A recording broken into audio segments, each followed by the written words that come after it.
안녕하세요. 대학 입시 포기란 없다. 서초 김선생, 김쌤. 네, 유쌤입니다. 요새 학원들이 워낙 많으니까요. 그리고 네. 지역적으로 유명한 학원, 그러니까 그렇죠. 또 광고나 뭐 그런 것들 네. 많이 하기 때문에 뭐 좋은 학원들이 꽤 많죠.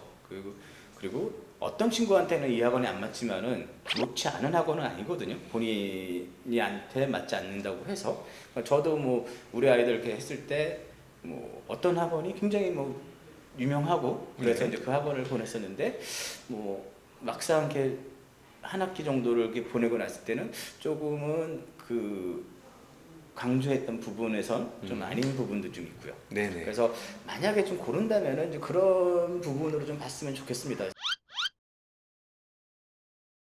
소형 학원들 개인한테 맞춰줄 수 있는 학원이라고 이제 생각을 해서 이제 학원을 가보면은 네네. 이렇게 상담을 하다 보면은 학부모나 이렇게 얘기하는 얘기에 다 맞춰준다는 학원들이 있어요. 아, 그렇죠. 그래서 네네. 그런 뭐 이제 사교육도 어차피 일반 기업이니까 그런 뭐 서비스이기 때문에 교육 서비스 때문에 이제 학부모 소비자의 욕구에 맞춰주는 건 맞는데 네. 근데 그래도 교육이라는 부분은 원장님이나 선생님이 어떤 교육에 대한 철학이 있어야지 그렇죠. 아이들을 네. 제대로 이끌 수 있다고 생각이 네. 들거든요. 그래서 상담을 했을 때 학생들한테 다 맞춰준다 하는 학원이 있으면 그거는 좀 피하는 게 좋지 않을까 네. 생각이 들고요. 네. 그리고 두 번째는 선생님들이 자주 교체되는 학원들이 있거든요. 그렇죠. 그래서 네. 여러 가지 이야기 들어보면은 뭐 개인적인 사정으로 이렇게 되지만은 대부분의 그 선생님들이 그만두는 이유는 그 선생님의 급여나 뭐 그렇죠. 그런 문제가 대부분일 예. 거고요. 근데 그 어떤 선생님들 학원이 있더라도 어떤 선생님이 인기가 있어서 그 선생님들의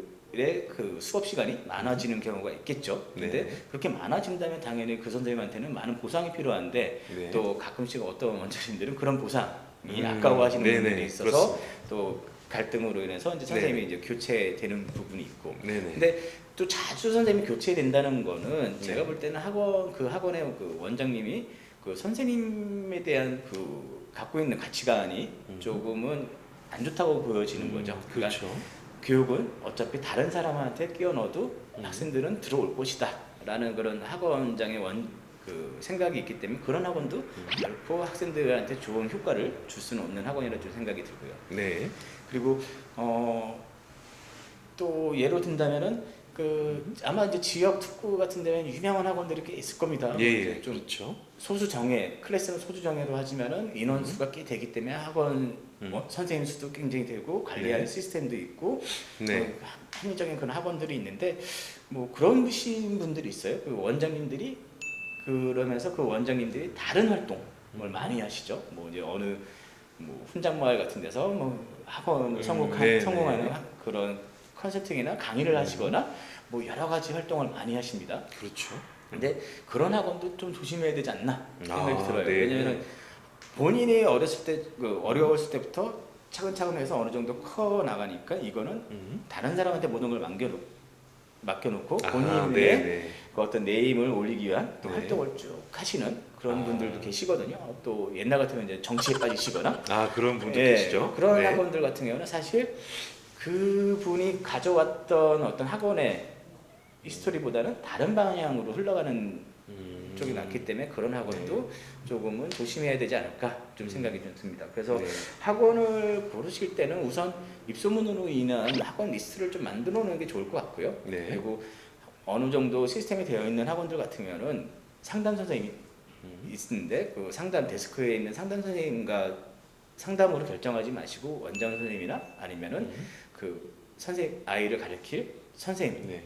직접 가르칠 선생님하고 교과 선생님하고도 뭐 상담을 좀 해서 선택하시는 게 조금이라도 후회를 줄일 수 있는 방법이 아닐까 좀 생각이 듭니다. 네. 그래서 네. 유명 학원 뭐 대치동이나 보면 유명 강사들 학원이 네. 있다고 하는데 대부분 그런 유명 학원 강사들은 아웃풋의 결과들이 좋아요. 뭐 서울대 몇 명. 근데 내 아이가 5등급, 6등급인데 네. 그걸 바래서 그 학원을 선택을 한다는 거는 또 문제가 있을 수도 있고요. 네. 또 그 선생님이 어디에 출강을 하시는지도 좀 알아보고 선택을 해야 될 것 같습니다. 자기 학원에서 강의를 하지만은 또 다르게 많은 학원 쪽으로 출강을 한다면은 그만큼 소홀할 수밖에 없는 부분이니까요.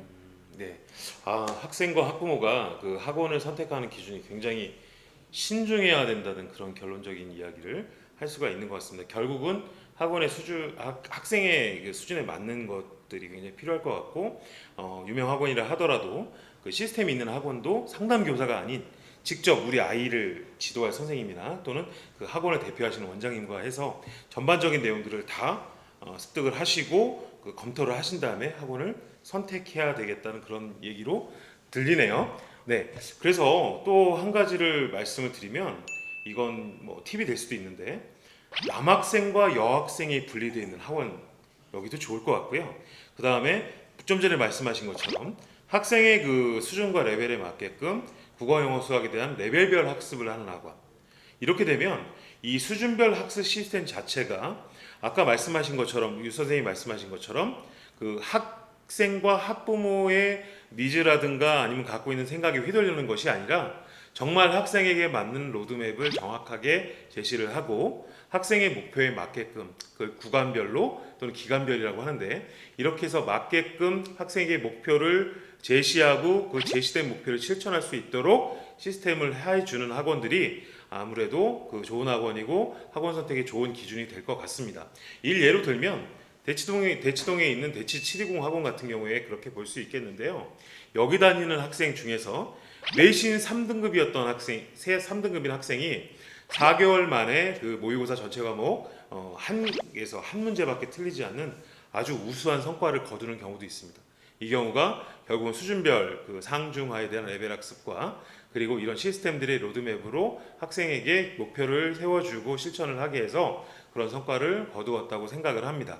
그래서 학부모님들과 학생들이 좋은 학원을 선택하는 기준은 내가 원하는 것들을 많이 해준다기보다는 나의 위치와 수준을 정확하게 파악을 하고 나에게 맞는 목표들을 제시해주고 그 목표를 잘 실천해 줄 수 있도록 로드맵을 잡아주는 학원이 좋은 학원이고, 그런 학원을 선택해야 된다고 지극히 저희가 주관적으로 생각을 합니다. 네, 지금까지 대학 입시 포기란 없다 서초 김 선생의 김쌤, 네, 육생이었습니다. 감사합니다.